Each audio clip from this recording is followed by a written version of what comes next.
नमस्कार, news night में आप सभी का स्वागत है। मैं हूं आपके साथ आरेंद्र। सेशल्स के राष्ट्रपति के भारत दौरे के दौरान आज दोनों देशों के बीच कई समझौते हुए, तो दोनों देशों ने आपसी संबंधों को तेजी से आगे बढ़ाने पर सहमति भी जताई है। क्या रहा इस बातचीत में, खास दिखाएंगे खबर विस्तार से। होगी बात परीक्षा पे चर्चा की, जिसमें पीएम मोदी ने 4 अलग अलग राज्यों के बच्चों को दिया तनाव कम करने का मंत्र। होगी बात संसद के बजट सत्र की भी, जहां लोकसभा में आज भी हंगामे के चलते कोई खास विधायी कामकाज नहीं हो सका। बताएंगे एसआईआर के मुद्दे पर सुप्रीम कोर्ट में हुई सुनवाई के बाद कोर्ट ने क्या कही, खास बात दिखाएंगे खबर गृह मंत्री के छत्तीसगढ़ दौरे की। इसके अलावा भी होंगी देश दुनिया की हर जरूरी और महत्वपूर्ण खबर। शुरुआत हेडलाइंस के साथ। परीक्षा पे चर्चा के दूसरे एपिसोड में कोयंबटूर, रायपुर, देवमोगरा और गुवाहाटी के छात्रों से पीएम ने की चर्चा। बोर्ड परीक्षाओं के दिए सफलता के टिप्स। परीक्षा की तैयारी से लेकर तनाव मैनेज करने का दिया मंत्र। पढ़ाई और पैशन के बीच कंफ्यूजन किया दूर।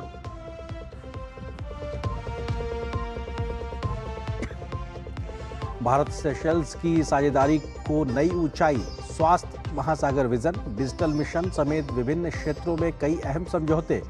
सेशल्स को $175 मिलियन का विशेष आर्थिक पैकेज। पीएम मोदी बोले, दोनों देश साझेदारी के एक नए चरण में कर रहे प्रवेश। सेशल्स के राष्ट्रपति ने जताया आभार।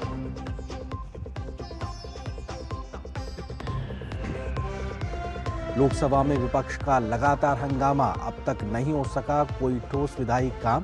स्पीकर ओम बिरला ने जताई नाराजगी, कहा गतिरोध और नारेबाजी के लिए नहीं है सदन। राज्यसभा में बजट पर चर्चा। वित्त मंत्री ने तमिलनाडु के साथ भेदभाव के विपक्ष के आरोपों को बताया निराधार। पश्चिम बंगाल में एसआईआर पर रोक लगाने से सुप्रीम कोर्ट का इनकार, कहा मतदाता सूचियों के पुनरीक्षण की कवायद में किसी को भी बाधा डालने की अनुमति नहीं। बीजेपी से मांगा हलफनामा। फाइनल वोटर लिस्ट जारी करने की डेडलाइन 1 हफ्ते बढ़ाई।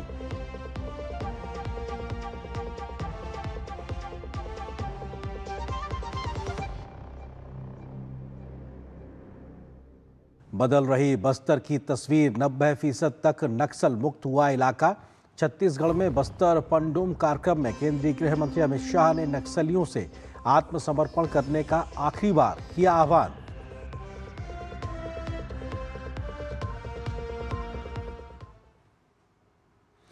बोर्ड के एग्जाम्स में तनाव को कम करने के लिए प्रधानमंत्री नरेंद्र मोदी ने 9 साल पहले परीक्षा पे चर्चा की शुरुआत की। इस साल के 9वें संस्करण के दूसरे एपिसोड में आज पीएम मोदी ने कोयंबटूर, रायपुर, देवमोगरा और गुवाहाटी के विद्यार्थियों से चर्चा की। ये पहली बार है कि पीएम मोदी ने परीक्षा पे चर्चा के नए स्वरूप को में ढाला है और अलग अलग राज्यों के छात्रों से विस्तार से संवाद किया है। पीएम मोदी ने कहा कि टेक्नोलॉजी का गुलाम नहीं बनना है, बल्कि इसका उपयोग करके अपनी क्षमताओं को बढ़ाने के लिए काम करना है। पीएम मोदी ने विद्यार्थियों से परीक्षाओं में बेहतर प्रदर्शन करने के लिए पिछले प्रश्न पत्रों का अभ्यास करने और पर्याप्त नींद लेने की भी सलाह दी है। प्रधानमंत्री नरेंद्र मोदी ने इस साल के परीक्षा पे चर्चा के दूसरे हिस्से में देश के विद्यार्थियों से परस्पर संवाद किया। विद्यार्थियों से संवाद का मुख्य केंद्र परीक्षा का दबाव, तैयारियों की रणनीति, समय प्रबंधन और आत्मविश्वास के प्रति सकारात्मक सोच में मदद करना है।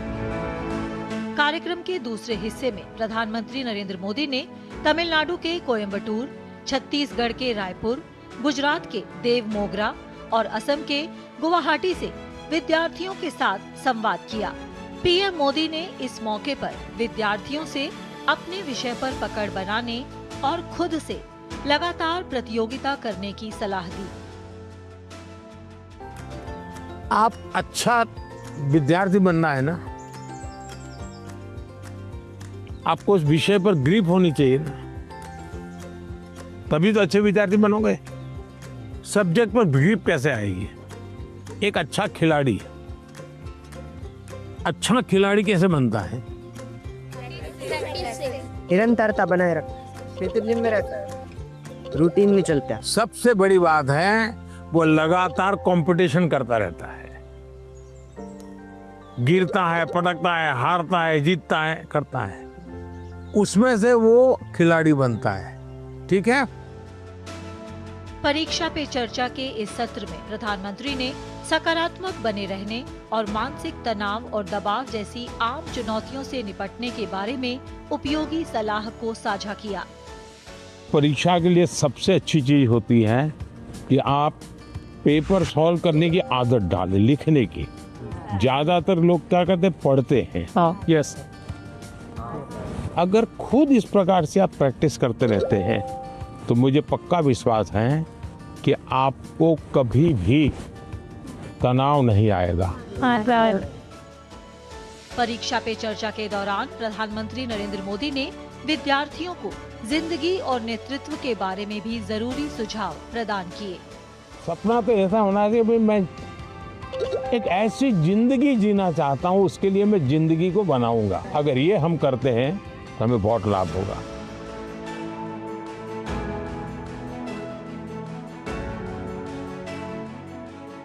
खिलाड़ी बनने के लिए खेले वो एक विषय है, लेकिन जिंदगी में खेल होना चाहिए, ये भी बहुत जरूरी है। जिंदगी खेल होने से बचाना है तो जिंदगी में खेल होना चाहिए।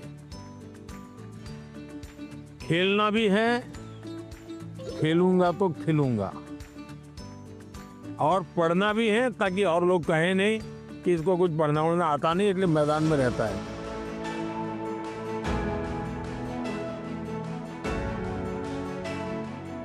ऐसा लीडर बनना है कि लीडर बनना है? दोनों बनना है। देखिए, पहले लीडर बनिए।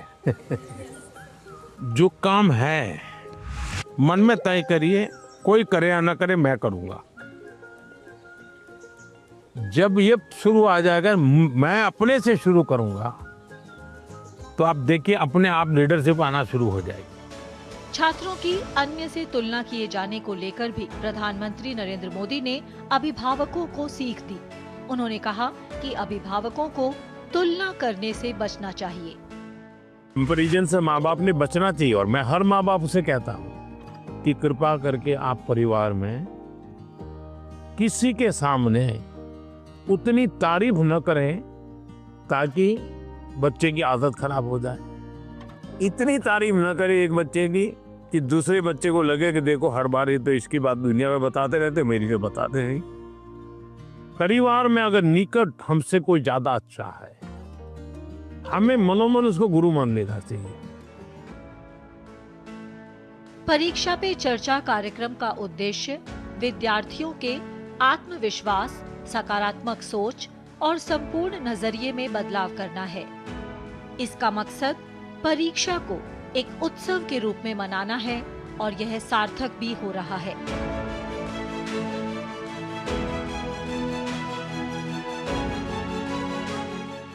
परीक्षा से इतना डर नहीं लगता। आपके जो मंत्र दिए हैं ना, वैसे जैसे कि लाइक परीक्षा को एक सेलिब्रेशन उत्सव की तरह सेलिब्रेट करना चाहिए, तो अब थोड़ा थोड़ा परीक्षा की तरफ से मतलब डर कम रहा है। फर्क। Bureau report, DD news.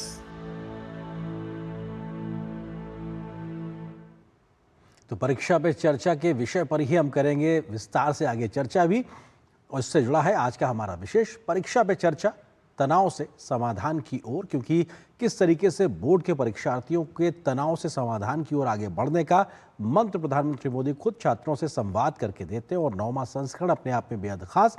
प्रधानमंत्री ने इस बार के 9वें संस्करण के माध्यम से तमाम छात्रों को, अलग अलग राज्यों के छात्रों को संदेश दिया है, उनके शंकाओं का समाधान किया है। तो परीक्षा पे चर्चा, तनाव से समाधान की ओर, और इस खबर पे बात करने के लिए हमारे साथ में दो खास मेहमान मौजूद हैं। उनका परिचय आपसे कराते हैं। प्राची पांडे जी हैं, जो कि संयुक्त सचिव हैं शिक्षा मंत्रालय के। मैम, बहुत स्वागत है हमारे साथ जुड़ने के लिए। इसके अलावा नेहा शर्मा जी हैं, जो कि प्रिंसिपल हैं एपीजे स्कूल नोएडा से। अब मैम, आपका भी बहुत बहुत स्वागत है। प्राची जी, शुरुआत आपसे, क्योंकि आज के का जो एपिसोड था उसमें हमने देखा कि 4 अलग अलग राज्यों के छात्रों के साथ में प्रधानमंत्री का ये संवाद है।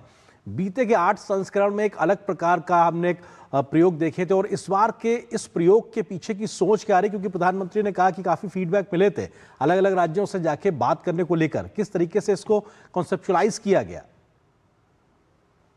ये तो परीक्षा पे चर्चा की एक यूनिक बात है। हम लोग हर साल इसमें कुछ नयापन लाते हैं, कुछ इनोवेटिव चीज लाते हैं। तो आप देखेंगे कि जैसे 2018 से ये जब शुरू हुआ, तो उसके बाद हम लोग की एक एग्जाम वॉरियर बुक है जो प्रधानमंत्री जी ने लिखी है। उस बुक को हम लोग ने ट्रांसलेशन उसका किया है भारतीय भाषाओं में, अलग-अलग भारतीय भाषाओं में। उसके बाद उसी में हम लोग ने ब्रेल में भी वही किताब निकाली है। कुछ सालों के बाद हम लोग ने एक एक्टिविटीज़ का जो हम लोग स्वामी विवेकानंद जयंती से लेके नेताजी सुभाष चंद्र बोस जयंती तक हम लोग एक्टिविटीज़ करते हैं, उसमें मैराथन रन करते हैं, बहुत अलग-अलग चीज़ें करते हैं। पिछले साल आपने देखा होगा कि हम लोग ने काफ़ी सेलिब्रिटीज़ और इन्फ्लुएंसर्स के साथ भी बात की, जो एक्सपर्ट्स थे अपने-अपने विषय पे।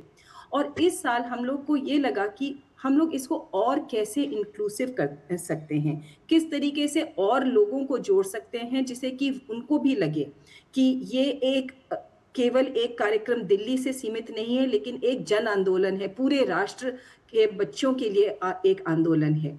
तो उसी फीडबैक के साथ-साथ हम लोग ने सोचा कि नॉर्थ, साउथ, ईस्ट, वेस्ट हर ही जगह एक-एक जगह पीपीसी ऑन टूर जो हम लोग कह रहे हैं इस बार, तो पीपीसी ऑन टूर उसी की वजह से हम लोग ने ये 4 जगहों पे किया। बिल्कुल, उसका एक नतीजा भी देखने को मिल रहा है कि बच्चे कितने खुश नज़र आ रहे हैं। नेहा जी, क्योंकि आप एक स्कूल की प्रिंसिपल हैं और बड़ी संख्या में बच्चों के साथ में डील करना, खासतौर से एग्ज़ाम के समय वो जो तनाव बच्चों को होता है, पेरेंट्स को होता है, साथ ही साथ स्कूल के लोगों को भी एक रहता है। लेकिन प्रधानमंत्री की बहुत प्रैक्टिकल सी टिप्स जिनको हमने लगातार देखा है और आज के एपिसोड में भी आपको लगता है कि पता सारी चीज़ें होती हैं, लेकिन अगर कोई व्यक्ति इस प्रकार से उन बातों को दोबारा से रखता है तो लगता है कि हाँ, ये सच है। कैसे आप देखती हैं इन तमाम बातों को, जो मंत्र को जो प्रधानमंत्री ने रखे हैं? देखिए, सबसे बड़ी बात यह है कि जब देश के प्रधानमंत्री सीधे बच्चों से बात करते हैं, संवाद करते हैं, तो बच्चों को ये महसूस होता है कि उनकी बात सुनी जा रही है, उन्हें समझा जा रहा है। और जाहिर सी बात है, बातचीत करने से बहुत बड़े बड़े मसले हो जाते हैं। यहाँ तो सिर्फ बात परीक्षा की हो रही है, तो बच्चों के मन से जाहिर सी बात है परीक्षा का डर भी कम होता है, उनका आत्मबल बढ़ता है। और जिस तरह से देखिए, अगर आप अधिकतर देखेंगे ना, जो इस तरीके की मोटिवेशनल बातें होती हैं, उनमें कहीं ना कहीं बहुत सतही तरीके से, बिना एग्जाम्पल्स के, बिना कुछ भी ऐसा उदाहरण दिए बात की जाती है कि उस बात से बच्चा या कोई भी जुड़ नहीं पाता। पर परीक्षा की चर्चा के इस एपिसोड की खास बात जो है, जो पहले एपिसोड की भी और आज के एपिसोड की भी है, वो ये है कि इतने अच्छे एग्जाम्पल्स के साथ, इतने अच्छे उदाहरणों के साथ प्रधानमंत्री जी ने बच्चों के साथ संवाद किया है कि उन्हें लगता है कि अरे, ये तो हमारे से जुड़ी बात हो रही है, हमारे जीवन से संबंधित बात की जा रही है। तो जब इस तरह से बात की जाती है, जाहिर सी बात है बच्चों को ये बात सिर्फ आज ही के लिए नहीं बल्कि हमेशा के लिए वो गुरु मंत्र की तरह इसे साथ रखेंगे। और जो भी कोई बात उनसे कही जा रही है, चाहे वो उन बच्चों से की जा रही हो जिनके साथ प्रधानमंत्री जी ने रूबरू होकर संवाद किया है, या उन बच्चों से जो कि देश भर में जहां बच्चों ने अपने स्कूलों में इस कार्यक्रम को देखा और सुना, हर बच्चे के मन में एक यही भावना मेरे ख्याल से आई है कि अरे, ये जो बातें हैं ये ना सिर्फ मुझे इस इम्तिहान में सफल करने में, इसको अच्छी तरह से करने में और सफल होने में मदद करेंगी, बल्कि जीवन में भी ये बातें हम लोगों को बहुत बहुत फायदेमंद साबित होंगी। और सिर्फ बच्चे ही नहीं, मैं तो कहूँगी हम लोगों ने भी बहुत सारी चीज़ें इस परीक्षा पर चर्चा के संस्करण से सीखी हैं। मेरी कहीं ना कहीं जो एक फेवरेट बात ये रही है कि कहीं ना कहीं हमको आत्मविश्वास पर जो उन्होंने बात की, या जो स्वच्छता, अनुशासन, आत्मचिंता, योग, नींद, इस तरह के ये बेसिक्स हैं, पर हम इतने दौड़ भाग में जुड़े हैं कि हम बड़े भी इन बातों को कहीं ना कहीं दरकिनार कर देते हैं। तो ये सारी चीजें मुझे लगता है हम सबके लिए भी एक रिवीजन, बिल्कुल एक तरीके से मंत्र है, टीचर्स के लिए भी, पेरेंट्स के लिए भी कहीं ना कहीं प्रधानमंत्री उन तमाम बातों को रखते हैं। प्राची जी, आपने जिक्र किया कि कैसे एक छोटी सी शुरुआत, एक सोच आज जन आंदोलन का रूप लेती दिखाई पड़ रही है। क्या मेजर फीडबैक्स आप लोगों को मिल रहे हैं अभी तक, और इस बार के एपिसोड्स में किस प्रकार के फीडबैक मिल रहे हैं, खासतौर से बच्चों के, पेरेंट्स के, टीचर्स के? क्या उसको आप कैसे साझा करना चाहेंगे? देखिए, हम लोग का ये आपने ज़रूर ठीक बात कही कि हम लोग का जो ये एक फीडबैक, जो सबसे बड़ा फीडबैक सालों आता रहा है, वो है कि कितने नंबर्स बढ़ते गए हैं, क्योंकि जो भी बातें होती हैं उसमें कुछ वैल्यू एडेड ज़रूर आता है। सभी लोगों को लगता है, स्टूडेंट्स हों या अभिभावक हों या हमारे अध्यापक हों, सबको लगता है कि कुछ इसमें ज़रूर मुझे वैल्यू एडेड है। इसीलिए 2018 में जब 22,000 बच्चों ने इसमें पार्टिसिपेशन किया था, आज की डेट में वही नंबर अब 4.5 करोड़ हो गया है। फीडबैक जो होता है, हम लोग हर बच्चे से एक तो पहले ही जब ऑनलाइन रजिस्ट्रेशन होता है, तो सारे बच्चे अपने कुछ-कुछ प्रश्न पूछते हैं, जो वो सोचते हैं कि प्रधानमंत्री जी तक पहुँचेंगे। हम लोग ये सारे प्रश्न बहुत सीरियसली लेते हैं। स्टेट्स में जो एससीईआरटीज़ हैं, वो ये सारे प्रश्न थीमेटिक कैटेगरीज़ में अलग-अलग करते हैं कि भाई आज की जो जनरेशन है, उनके कौन से उनके वो एप्रीहेंशंस हैं या एंग्जायटी है, किस चीज़ के बारे में वो ज़्यादा सोच रहे हैं। तो वही चीज़ें हम लोग पहले उनके प्रश्नों से हम लोग ज़रूर उस थीमेटिक रूप में हम लोग लेते हैं। दूसरी चीज़ है कि हम लोग ये बहुत सोच के चलते हैं कि आज की जो बच्चे हैं, वो ज़रूर ये जो हमारी जो जनरेशन अल्फ़ा कही जाएगी, अब इनका थोड़ा-सा सोच-विचार तो अलग होगा ही। जिस तरीके से ये लोग बातचीत करते हैं और इनका जो कनेक्शन होता है, वो अलग होगा। लेकिन at the end of the day ये भी बच्चे हैं। ये लोग गाइडेंस के लिए ज़रूर किसी न किसी एल्डर से वो ज़रूर जाएँगे। और जब प्रधानमंत्री जी ये ऐसा उनको गाइडेंस देते हैं, उन्हीं की भाषा में बोलते हैं, उन्हीं से डायरेक्टली बोलते हैं, क्योंकि ये प्रधानमंत्री जी जो वो प्रश्न का आंसर देते हैं, वो लेक्चर फॉर्मेट में नहीं करते हैं। वो बिल्कुल अपने एक्सपीरियंस के ऊपर बेस्ड जो भी वो आंसर देते हैं, वो बहुत ही रियलिटी में ग्राउंडेड होता है और इसीलिए बच्चों को ये बहुत अच्छा लगता है।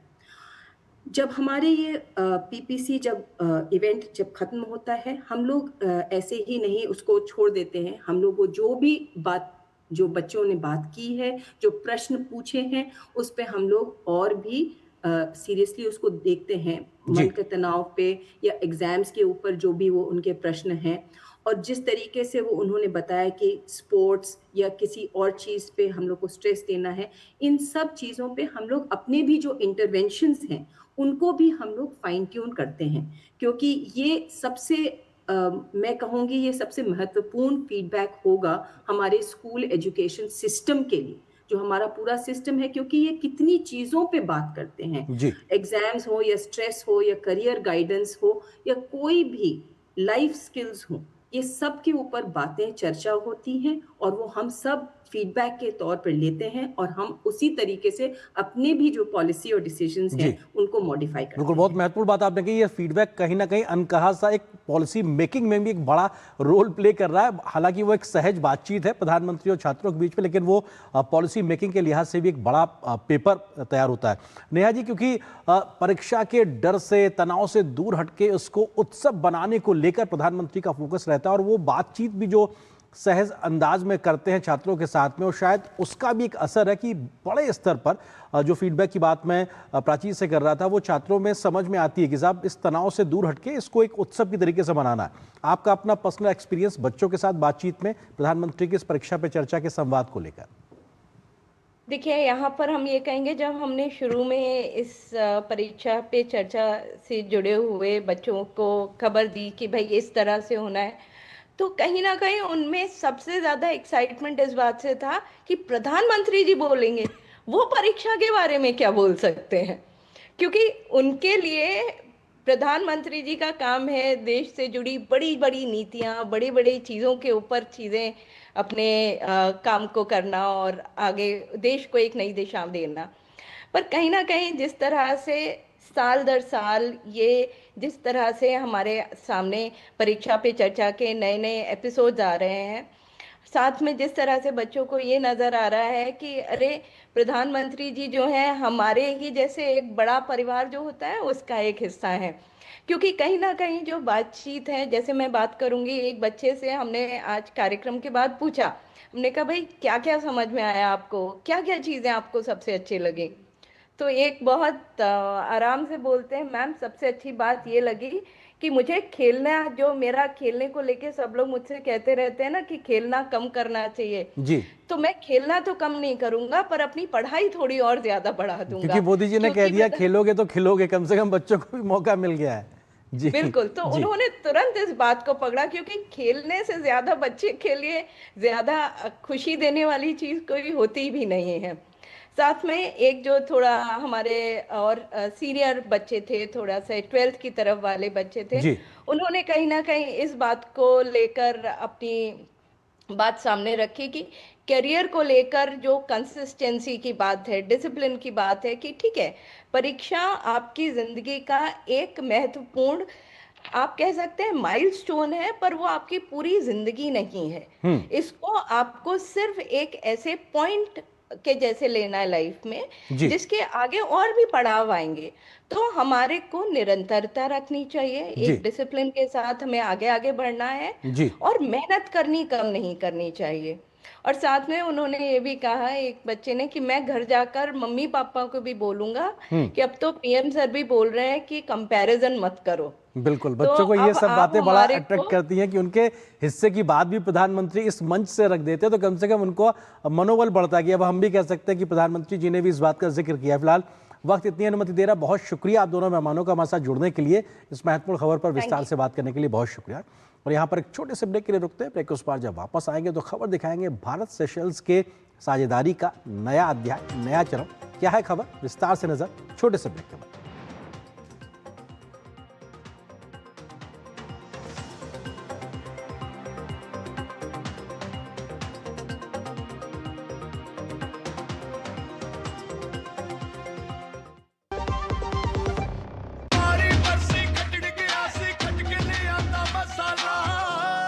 केड़ा मसाला ओए? छोलिए दा या लोबिए दा? पंजाबी छोले दा या पिंडी चने दा? अब छोलिया हो या लोबिया, पंजाबी छोले या पिंडी चने, सब कुछ मजेदार बने। वाह, गाय तुम्हारी माता है ना? तो पशुहार के नाम पर जहर क्यों खिलाता है? अनसन हटा, दिल से खिला, सिर्फ कपिला, देश का नंबर 1 पशु आहार। मैसेज डियर इन्वेस्टर, एक एक्सपर्ट स्टॉक टिप खास आपके लिए। ये ऐप डाउनलोड करो और पैसे डबल करो। एक्सपर्ट जी, बदमाश का बाप हूँ मैं। ऐप डाउनलोड करने से पहले मैं आपका पूरा रिपोर्ट कार्ड निकालूंगा। मैं मूर्ख नहीं हूँ। डिस्टेंस। यूपीआई कहता है अगर कोई ऐसी सलाह दे तो पहले एडवाइजर की पूरी जांच कर ले और कहे मैं मूर्ख नहीं।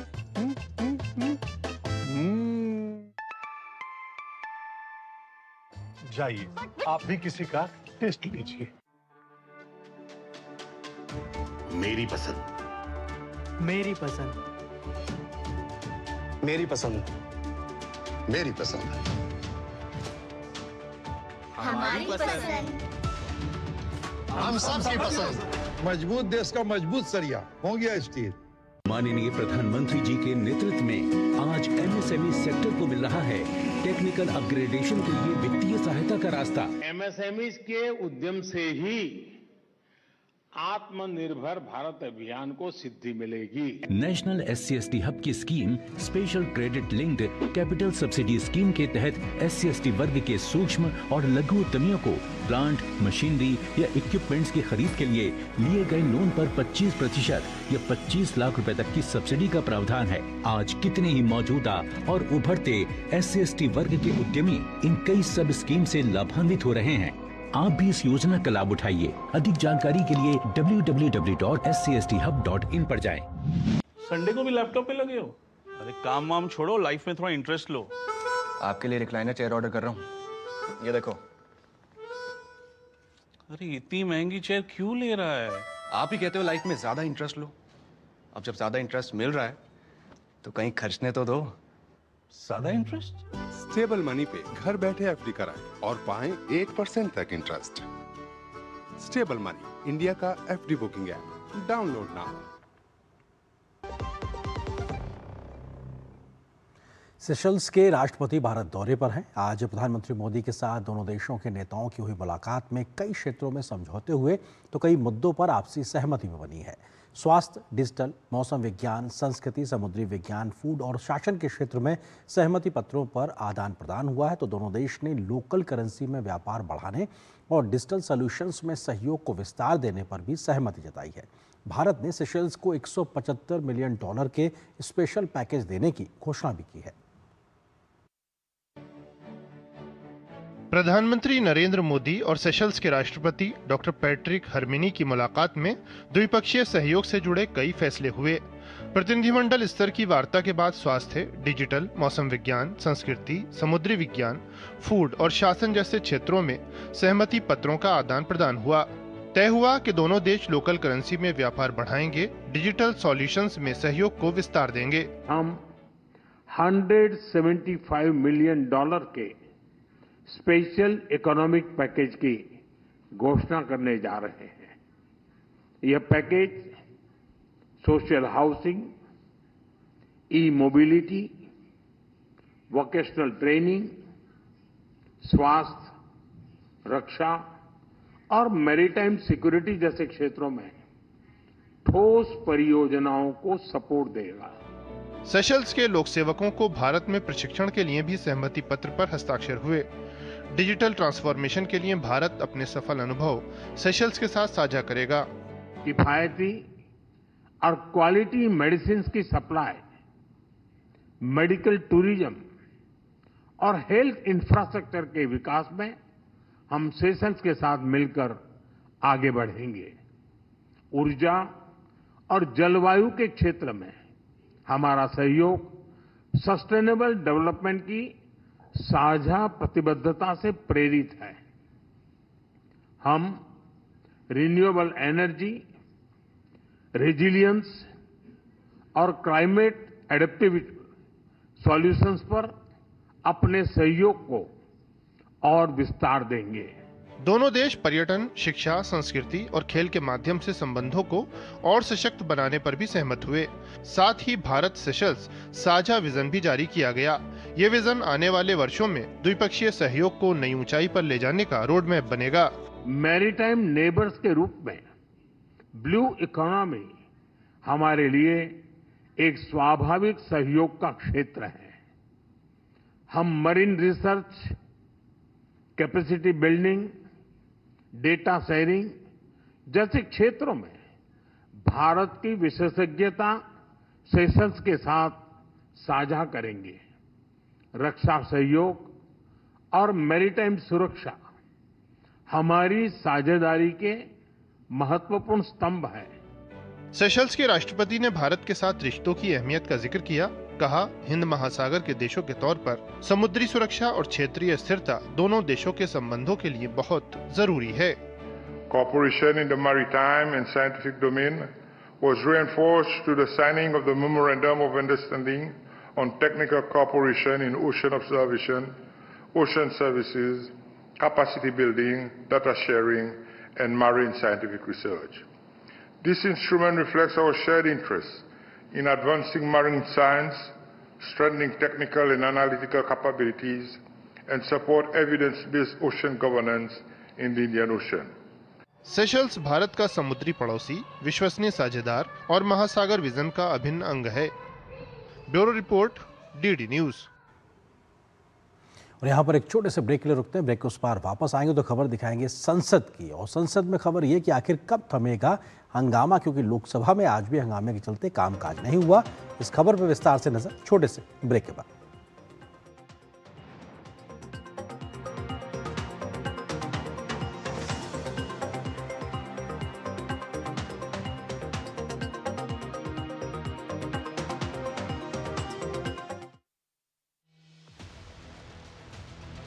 वक्त बदला है, तेवर नहीं, दो टूक कहने का है, अंदाज वही।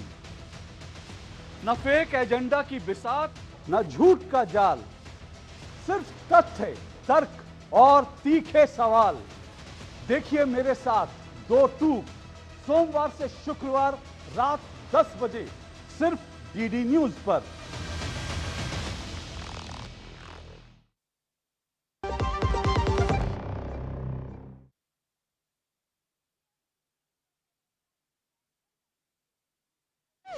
Extortion, financial frauds, cyber bullying, तमाम मुद्दों पर आपको जागरूक करते हुए आपको रख रहा है इन साइबर अपराधियों से एक कदम आगे।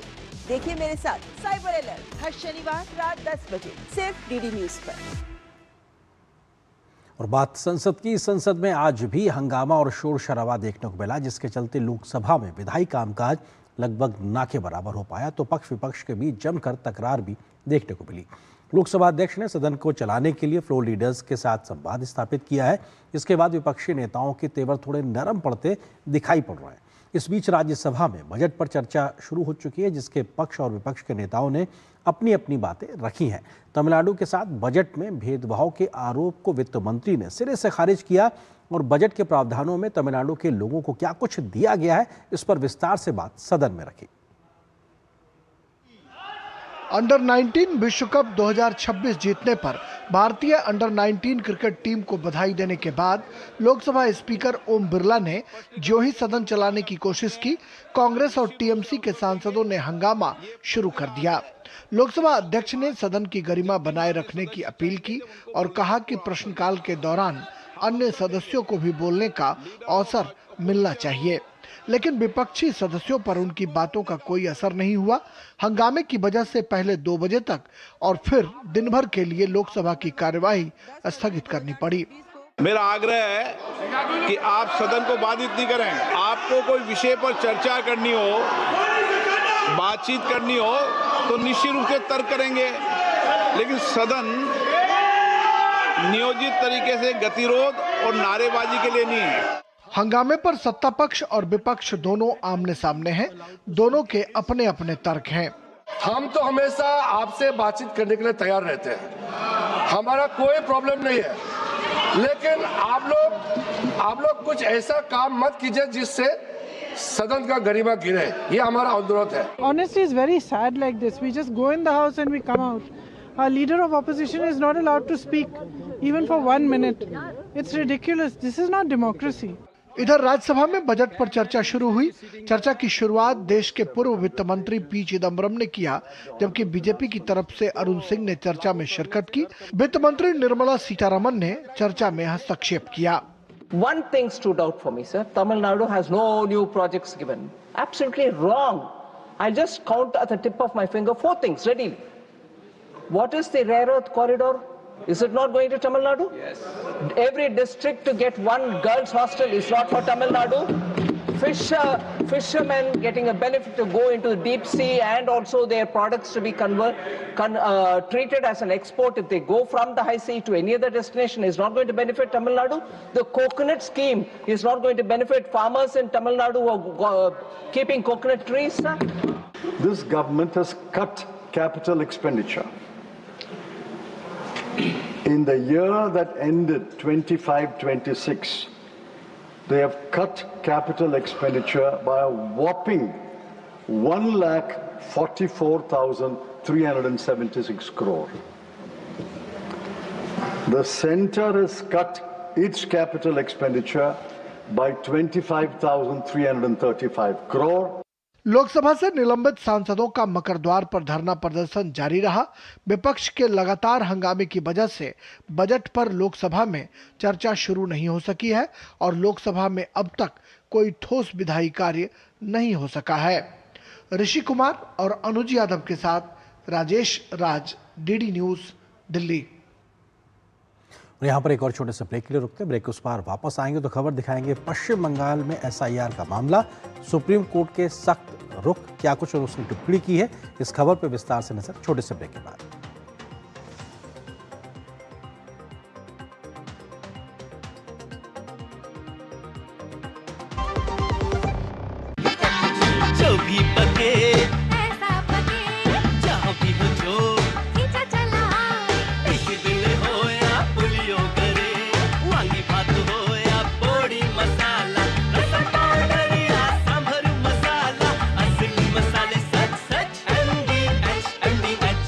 हेल्थ इंश्योरेंस को झंझट कहने वाला मिस्टर वेंकट ऐसा पलटी मारा। नो वेणु, कोई झंझट नहीं, इंश्योरेंस का क्लेम कुछ ही घंटों में पास होता है। मेरा बाईपास का था, फिर भी या फीलिंग मच बेटर वेणु। झंझट तो मेरा शैम्पू है, इंश्योरेंस नहीं। अच्छा किया इंश्योरेंस लिया। जन जन का रखे ध्यान, टीबी मुक्त भारत अभियान। जब सुरक्षित हैं वे लोग जिन्हें अधिक है टीबी होने की संभावना, तभी साकार होगी टीबी मुक्त भारत की कामना। पहले से मौजूद स्वास्थ्य परिस्थितियां टीबी होने की संभावना को बढ़ा सकती हैं। इस वर्ग में आप या आपका परिवार भी हो सकता है। इस समूह में आते हैं वे लोग जिन्हें पिछले 5 वर्ष में टीबी हुआ हो, 60 वर्ष या उससे अधिक आयु, धूम्रपान या शराब का सेवन करने वाले, कुपोषित, टीबी रोगी के साथ रहते हों, मधुमेह रोगी, HIV से पीड़ित लोग। तो टीबी के लक्षण होने पर तुरंत अपनी जांच कराएं। अगर टीबी ना हो तो जरूरत पड़ने पर टीबी प्रिवेंटिव थेरेपी से सुरक्षित हो जाएं। अन्यथा निशुल्क दवा और उपचार का लाभ उठाएं। आइए हम सब मिलकर देश को टीबी मुक्त बनाएं। Treat every TB patient best at the very first opportunity. स्वास्थ्य एवं परिवार कल्याण मंत्रालय द्वारा जनहित में जारी। जब धरती चीर कर निकलता है लोहे का पत्थर और मिलता है मोंगिया के जोश से, फिर तपता है, पिघलता है और बनता है फौलाद। अब होता है सरिया सारी खूबियों के साथ।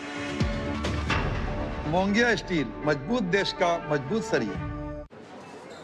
जब 25 साल के प्रत्युष का किडनी का ऑपरेशन हुआ तो पॉलिसी बाजार की टीम ने हॉस्पिटल पहुंचकर 12 लाख का क्लेम अप्रूव करवाने में पूरी हेल्प की। पॉलिसी बाजार पर 1 करोड़ का हेल्थ इंश्योरेंस सिर्फ 550 रुपए महीने से शुरू। कम ब्याज पे लोन चाहिए, वो भी ऐप से। वाह, फंसा। अनजान ऐप से बचें। RBI कहता है जानकार बनिए, सतर्क रहिए। ओ हरि भैया, अरे वाह, खेतों में कौन सी फसल लगाए हो? 12 महीने कमा कर दे ऐसी फसल। क्या? मैंने नया व्यवसाय शुरू किया है। उसके लिए पैसे? इसमें किसी निवेश की जरूरत ही नहीं। अच्छा, मुखिया जी। अरे मुखिया जी, नमस्ते। अरे हरी, कब आ रहे हो? आप बस चलिए, मैं पहुंचता हूं। अब मैं LIC एजेंट हूं। LIC एजेंट बनो, अब बड़ा सोचो। हमारी वेबसाइट पर जाएं या अपनी नजदीकी LIC शाखा से संपर्क करें।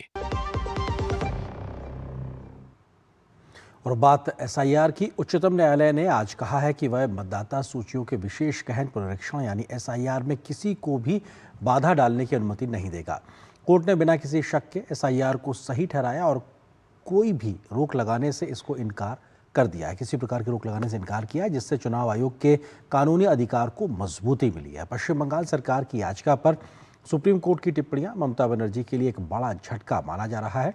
सर्वोच्च अदालत ने पश्चिम बंगाल में दस्तावेजों की पड़ताल और फाइनल वोटर लिस्ट की समय सीमा को 1 हफ्ते बढ़ा दिया है। पहले फाइनल वोटर लिस्ट यानी जारी होने की डेडलाइन 14 फरवरी थी। प्रधान न्यायाधीश सूर्यकांत, न्यायमूर्ति जयमौल्या बागची और न्यायमूर्ति NV अंजारिया की पीठ ने कहा कि वह इस मामले में आवश्यक आदेश या स्पष्टीकरण जारी करेंगे। शीर्ष अदालत ने कहा है कि पश्चिम बंगाल सरकार सुनिश्चित करे कि उसकी ओर उपलब्ध कराए गए 8,505 ग्रुप B के अधिकारी मंगलवार शाम 5 बजे तक निर्वाचक पंजीकरण अधिकारी को रिपोर्ट करें। निर्वाचन आयोग चाहे तो अपने अधिकारियों की जगह इन अधिकारियों को सेवा ले सकता है।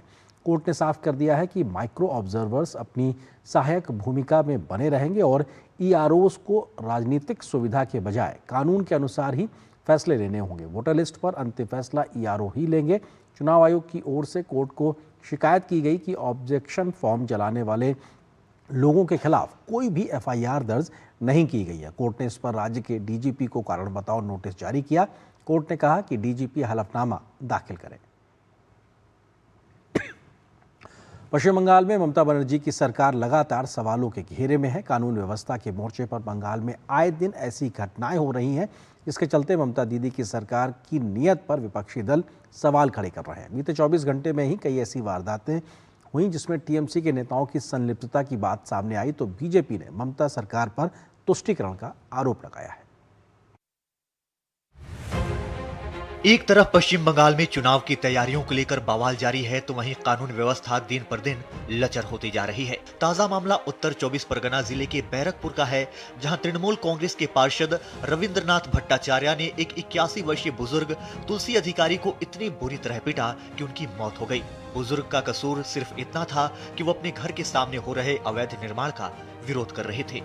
अभियोगे लिखा है कि उत्तर बैरकपुर के एक पार्षद के खिलाफ शिकायत मिली है। पार्षद का एक बुजुर्ग व्यक्ति से झगड़ा हुआ था। इसके बाद बुजुर्ग को अस्पताल में भर्ती कराया गया, जहां उसकी मौत हो गई। हम मामले की जांच कर रहे हैं कि आखिर क्या हुआ था। सीसीटीवी फुटेज जमा कर लिए गए हैं और प्रत्यक्षदर्शियों से भी बात की जा रही है। पूछताछ के बाद पार्षद को हिरासत में ले लिया गया है। वहीं पश्चिम बंगाल के ही उत्तर 24 परगना जिले के शासन गांव में करंट लगने से एक व्यक्ति की मौत के बाद हालात तनावपूर्ण हो गए। मृतक की पहचान सईफुल इस्लाम के रूप में हुई है। घटना के बाद इलाके में भारी हंगामा देखने को मिला। परिवार और स्थानीय लोगों ने इस मामले में मुआवजे की मांग को लेकर विरोध प्रदर्शन शुरू कर दिया। स्थिति बिगड़ती देख जब शासन थाने की पुलिस मौके पर पहुंची तो प्रदर्शनकारियों का गुस्सा और भड़क गया। आरोप है कि आक्रोशित भीड़ ने पुलिस पर हमला किया और पुलिस वाहन में तोड़फोड़ भी की। फिलहाल इलाके में पुलिस बल तैनात है। बंगाल बीजेपी के प्रवक्ता देवजीत सरकार ने ममता राज में कानून व्यवस्था फेल होने का आरोप लगाया। स्टेट गवर्नमेंट नहीं है, गवर्नेंस नहीं है, प्रशासन नहीं है, पुलिस भी नहीं है। सिर्फ उर्दी में जो लोग पुलिस का नौकरी अभी कर रहे हैं वो मुसीबत में है। वो यहाँ पे ऐसे चल रही है, उसका साथ दे रही है। क्या करे पुलिस, जिसका उर्दी खींच लेती है तृणमूल का कई भी। लगातार हो रही इन घटनाओं ने एक बार फिर पश्चिम बंगाल की कानून व्यवस्था पर गंभीर सवाल खड़े कर दिए हैं। कहीं राजनीतिक दबंगई के चलते आम नागरिक की जान जा रही है तो कहीं प्रशासन के हस्तक्षेप के बावजूद हालात काबू में नहीं आ पा रहे। ऐसे में राज्य सरकार के सामने सबसे बड़ी चुनौती कानून का राज बहाल करने और आम लोगों के विश्वास को दोबारा कायम करने की है। ब्यूरो इनपुट के साथ सौरभ दत्ता की रिपोर्ट, टीडी न्यूज। रेल मंत्री अश्विनी वैष्णव ने आज वीडियो कॉन्फ्रेंसिंग के जरिए असम के सिलचर और मिजोरम के सैरांग के बीच पैसेंजर ट्रेन को हरी झंडी दिखाई। नई ट्रेन चलने से असम की बराक वैली और मिजोरम के बीच आवागमन में सुविधा होगी। साथ ही ये पूर्वोत्तर क्षेत्र में रेल कनेक्टिविटी, पर्यटन और उद्योग को बढ़ावा देने में भी मददगार साबित होगी। रेल मंत्री ने इस मौके पर गुवाहाटी रेलवे स्टेशन पर नई यात्री सुविधाओं का भी शुभारंभ किया। रेल मंत्री अश्विनी वैष्णव ने कहा कि प्रधानमंत्री ने पूर्वोत्तर क्षेत्र में रेलवे के विकास के लिए काफ़ी काम किया है। उन्होंने कहा कि इस साल पूर्वोत्तर राज्यों के लिए ऐतिहासिक 11,486 करोड़ रुपए का रेलवे बजट दिया गया है। उन्होंने कहा कि उत्तर पूर्व में रेलवे के 72,000 करोड़ रुपए से अधिक के प्रोजेक्ट्स चल रहे हैं। प्रधानमंत्री जी विश्वास करते हैं पूर्वोदय के विकास में। नॉर्थ ईस्ट के लिए हिस्टोरिक रेलवे बजट दिया है 11,486 करोड़ रुपीस का। टोटल नॉर्थ ईस्ट में रेलवे का इन्वेस्टमेंट है 72,468 करोड़। रेल मंत्री ने कहा कि गत 11 वर्षों में उत्तर पूर्व के राज्यों में 1900 किलोमीटर नए रेलवे ट्रैक बनाए गए हैं, जो श्रीलंका के कुल रेलवे नेटवर्क से भी अधिक है। उन्होंने कहा करीब 2100 करोड़ रुपए की लागत से पूर्वोत्तर के 60 रेलवे स्टेशनों का अमृत भारत स्टेशन योजना के तहत पुनर्विकास किया जा रहा है। 11 वर्षों में नॉर्थ ईस्टर्न स्टेट्स में 1900 किलोमीटर नए ट्रैक बनाए गए हैं, जो कि श्रीलंका के पूरे रेलवे नेटवर्क से ज़्यादा है। 60 स्टेशंस का 2100 करोड़ रुपए के इन्वेस्टमेंट से पुनर्निर्माण हो रहा है, नवनिर्माण हो रहा है अमृत भारत स्टेशन के तहत। और यहाँ पर एक और छोटे से ब्रेक के लिए रुके। ब्रेक के उस पार जब वापस आएंगे तो खबर दिखाएंगे छत्तीसगढ़ की, यहाँ के दौरे पे गृह मंत्री पहुंचे हुए और कैसे बदल रही है बस्तर की पहचान। खबर पर विस्तार से नजर छोटे से ब्रेक के बाद।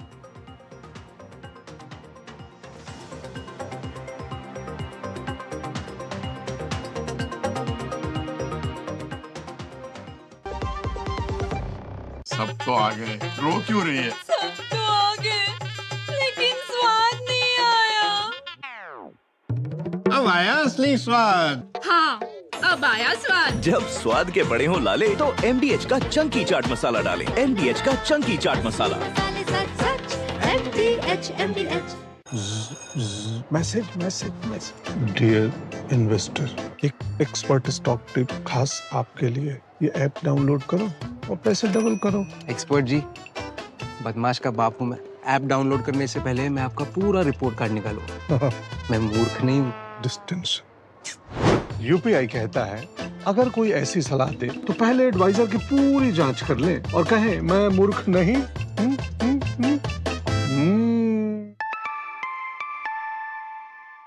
जाइए, आप भी किसी का टेस्ट लीजिए। जब धरती चीर कर निकलता है लोहे का पत्थर और मिलता है मोंगिया के जोश से, फिर तपता है, पिघलता है और बनता है फौलाद। अब होता है सरिया सारी खूबियों के साथ। मोंगिया स्टील, मजबूत देश का मजबूत सरिया। संडे को भी लैपटॉप पे लगे हो? अरे काम वाम छोड़ो, लाइफ में थोड़ा इंटरेस्ट लो।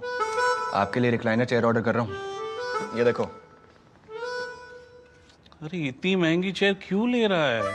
आप ही कहते हो लाइफ में ज्यादा इंटरेस्ट लो। अब जब ज्यादा इंटरेस्ट मिल रहा है तो कहीं खर्चने तो दो। ज्यादा इंटरेस्ट? स्टेबल मनी पे घर बैठे एफडी कराएं और पाएं 1% तक इंटरेस्ट। स्टेबल मनी, इंडिया का FD booking app, download now. Health insurance को झंझट कहने वाला मिस्टर वेंकट ऐसा पलटी मारा। नो वेणु, कोई झंझट नहीं। इंश्योरेंस का क्लेम कुछ ही घंटों में पास होता है। मेरा बाईपास का था, फिर भी या फीलिंग मच बेटर वेणु। झंझट तो मेरा शैम्पू है, इंश्योरेंस नहीं। अच्छा किया इंश्योरेंस लिया। इच्छाओं की कोई उम्र नहीं होती, आज हो या कल आंखों में हरदम चमकती। कल भी रहे आज के ठाट, ना हो टेंशन रिटायरमेंट के बाद। हाँ करनी है तैयारी, एनपीएस जरूरी है। छोले बने तो गोल्डी छोले मसाले, जहाँ जाएं रिश्ते बनाएं। गोल्डी लाए हैं फ्रेश लॉक टेक्नोलॉजी, जो रखे मसालों को हर समय फ्रेश। गृह मंत्री अमित शाह 3 दिन के छत्तीसगढ़ के दौरे पर थे, जहां आज उन्होंने बस्तर के पंडू महोत्सव के समापन समारोह में शिरकत की। अमित शाह ने कहा कि जिस बस्तर में कभी बंदूक गूंजती थी, आज वहां शांति है और कला महोत्सव हो रहे हैं। गृह मंत्री ने बस्तर ही नहीं बल्कि पूरे देश से नक्सलवाद के खात्मे के प्रण को दोहराया, तो नक्सलियों से जल्द आत्मसमर्पण करने की आखिरी बार अपील भी की।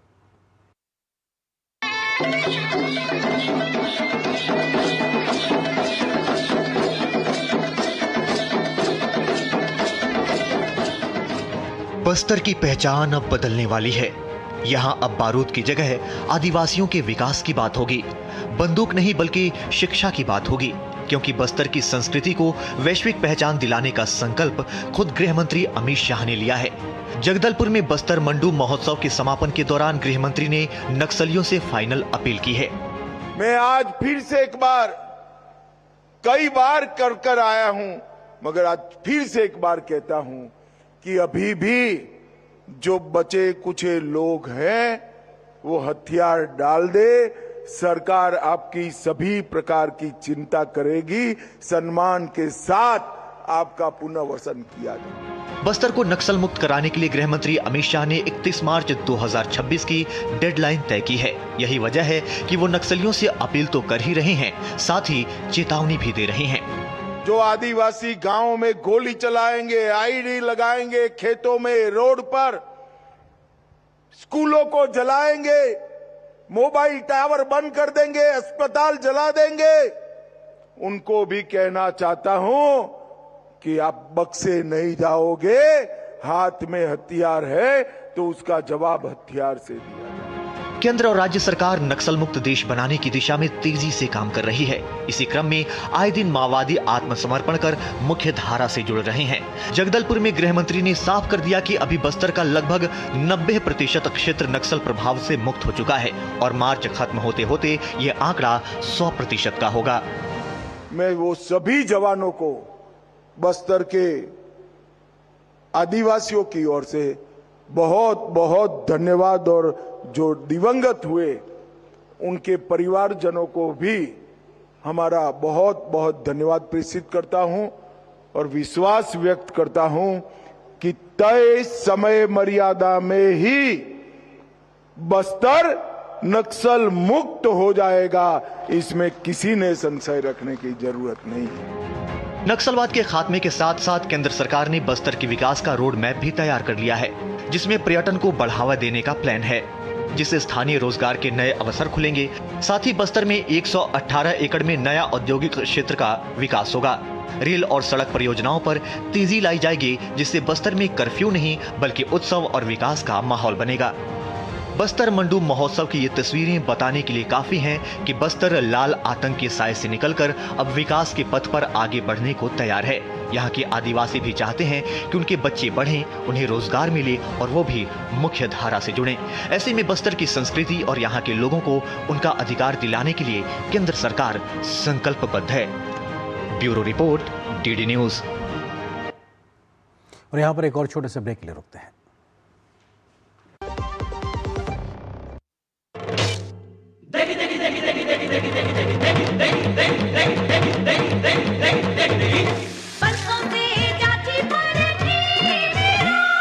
MDH की देगी मिर्च, देगी मिर्च का तड़का, अंग अंग फड़का। MDH की देगी मिर्च।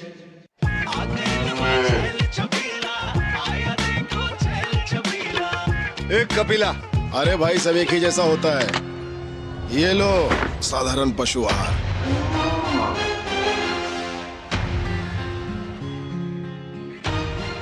इस देश की हर माँ, बच्चे, बूढ़े, जवान, खिलाड़ी, डॉक्टर, इंजीनियर, सबको गाय भैंस की दूध की शक्ति पर भरोसा है। पर जब इन पशुओं को कपिला पशु आहार मिलेगा, तभी तो दूध सिर्फ ज्यादा ही नहीं, शक्ति से भरपूर भी होगा।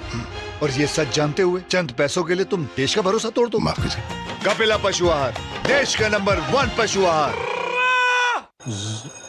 Message message message. Dear investor, एक एक्सपर्ट स्टॉक टिप खास आपके लिए। ये ऐप डाउनलोड करो और पैसे डबल करो। एक्सपर्ट जी, बदमाश का बाप हूँ मैं। ऐप डाउनलोड करने से पहले मैं आपका पूरा रिपोर्ट कार्ड निकालूं।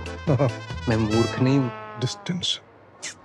यूपीआई कहता है अगर कोई ऐसी सलाह दे तो पहले एडवाइजर की पूरी जांच कर ले और कहे मैं मूर्ख नहीं।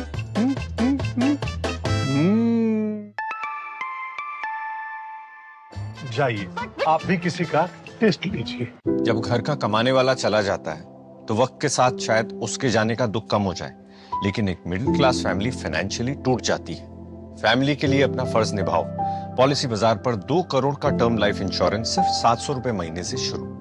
माननीय प्रधानमंत्री श्री नरेंद्र मोदी जी के मार्गदर्शन में आज भारत हर क्षेत्र में आगे बढ़ रहा है। मेक इन इंडिया के लिए लोकल सप्लाई चेन बने, जो भारत की विदेशों पर निर्भरता कम कर सके। एमएसएमई सेक्टर का विस्तार करने पर अभूतपूर्व बल दिया जा रहा है।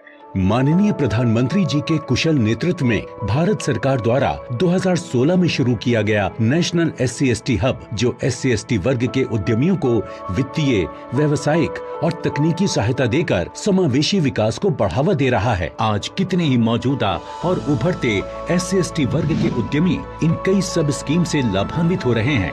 आप भी इस योजना का लाभ उठाइए। अधिक जानकारी के लिए www.scSThub.in पर जाएं।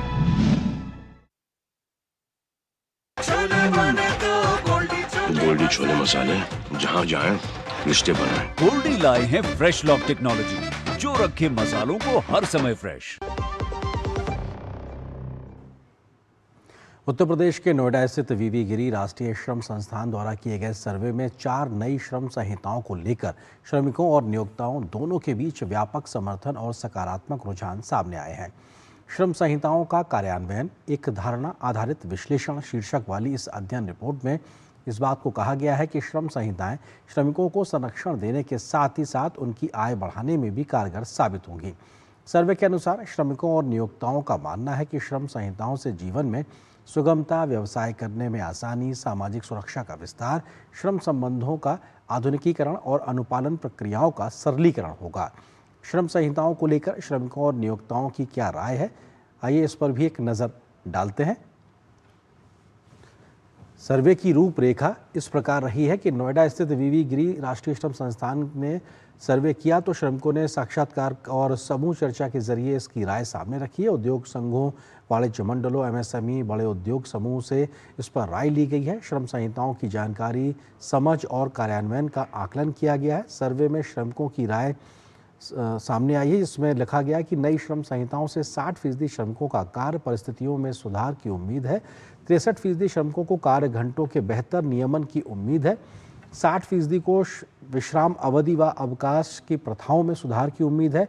66% महिलाओं की सुरक्षा से जुड़े प्रावधानों को मजबूत मानते हैं। 64% को आय सुरक्षा और वेतन पारदर्शिता से लाभ की उम्मीद है। 68% ने ई श्रम और कल्याण बोर्डों को उपयोगी बताया है। 63% ने प्रवासी संविदा गिग श्रमिकों के लिए पोर्टेबिलिटी को सकारात्मक माना है। वहीं नियोक्ताओं में 76% ने कार्यबल में लचीलेपन को टिकाऊ विकास के लिए जरूरी माना। 64% ने फिक्स्ड टर्म रोजगार को कारोबार के लिए उपयुक्त बताया है। डिजिटल टूल्स के समर्थन में 71% नियोक्ता हैं तो 73% ने समान राज्य स्तरीय कार्यान्वयन का समर्थन किया है। श्रम संहिताओं को चरणबद्ध तरीके से लागू करने के पक्ष में 75% नियोक्ता नजर आए तो 73% ने दीर्घकाल में अनुपालन प्रक्रिया सरल होने की उम्मीद जताई है। 62% ने माना है कि श्रमिकों के लिए सामाजिक सुरक्षा कवरेज बढ़ेगा। 73% नियोक्ताओं का विश्वास है कि श्रम संहिताओं से अनुपालन आवश्यकता से सरल होगी।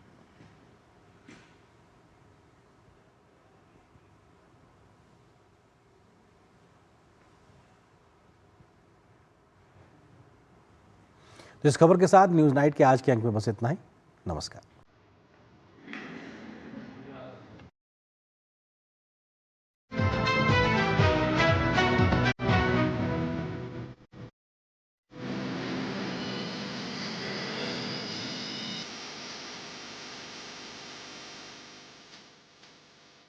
न्यूज नाइट के प्रायोजक थे LIC, हर पल आपके